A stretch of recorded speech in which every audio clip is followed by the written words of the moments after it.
রাজধানীর পঙ্গু হাসপাতালে রয়েছেন লাভলি বিথি। যাব তার কাছে। বিথি, রাজধানীর পঙ্গু হাসপাতালে আহতদের অনেকেই ভর্তি হয়েছেন, তাদের এই মুহূর্তের কি অবস্থা একটু জানাবেন বিস্তারিত।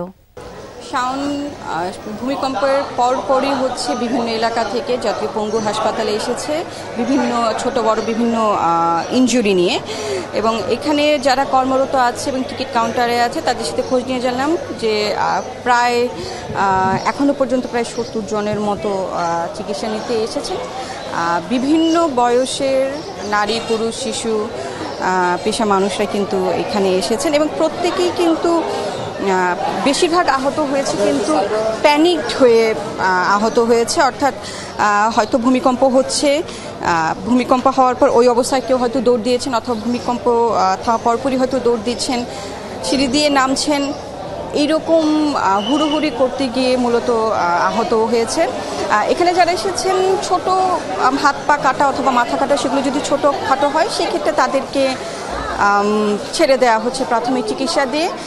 কারো হচ্ছে হয়তো 2-1 দিন রাখবে, 2-1 দিন রেখে প্লাস্টার করা হয়েছে, 2-1 দিন রেখে হয়তো ছাড়বে, এবং কারো একটু লম্বা সময় থাকতে হবে। যেটা বলছিলাম যে ডুয়েটে পরে দুটা স্টুডেন্ট, ওরা হচ্ছে যখন ভূমিকম্প হচ্ছিল ভয়ে 2 তলা থেকে লাফ দেয় এবং তারপর করে হচ্ছে পায়ের যে গোড়ালি তার একটু ওপরে ভেঙে গেছে এবং সেটা সার্জারি ছাড়া কোনোভাবেই সম্ভব হবে না। সার্জারির বেশ কিছু রোগীও এখানে আছে, অর্থাৎ এখানে যারা ডাক্তার, নার্স যারা আছেন, তারা স্টাফরা যারা আছেন, তারা বেশ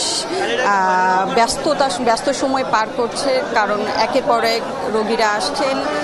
আর রোগীর তুলনায় এখানকার স্টাফ যারা আছে সেটা সীমিত, সুতরাং যেহেতু সবাই ব্যথা পাচ্ছেন, সবার মধ্যেই রোগীদের মধ্যে, রোগী স্বজনদের মধ্যে একটু উত্তেজনা, অস্থিরতা আছে যে কার পেশেন্টকে আগে দেখাবে, কিন্তু তারা সর্বোচ্চ চেষ্টা করছেন, এখানকার স্টাফ যারা আছেন সর্বোচ্চ চেষ্টা করছেন তাদেরকে চিকিৎসা দেওয়ার জন্য। দেখতেই পাচ্ছেন একজনকে ছেড়ে দিয়েছে, তাকে বাসায় নিয়ে যাচ্ছে প্রাথমিক চিকিৎসা দেওয়ার পর। এখন আরেকটা ইনজুর্ড, বেশ ভালো রকমের ইনজুর্ড, তাকে ঢেকে নিয়ে যাওয়া হচ্ছে। অর্থাৎ বলা যায় যে অবস্থা বেশ গুরুতর পঙ্গু হাসপাতালে, এবং যেহেতু ঢাকার আশপাশ থেকেও আসছে, এই সংখ্যাটা হয়তো আরও একটু বাড়তে পারে, আসতে একটু সময় লাগবে। তো এই হলো ভূমিকম্প পরবর্তী জাতীয় পঙ্গু হাসপাতালের অবস্থা, এবং অবস্থা বেশ গুরুতর, সেটা কিন্তু বলাই যায়। বিথি।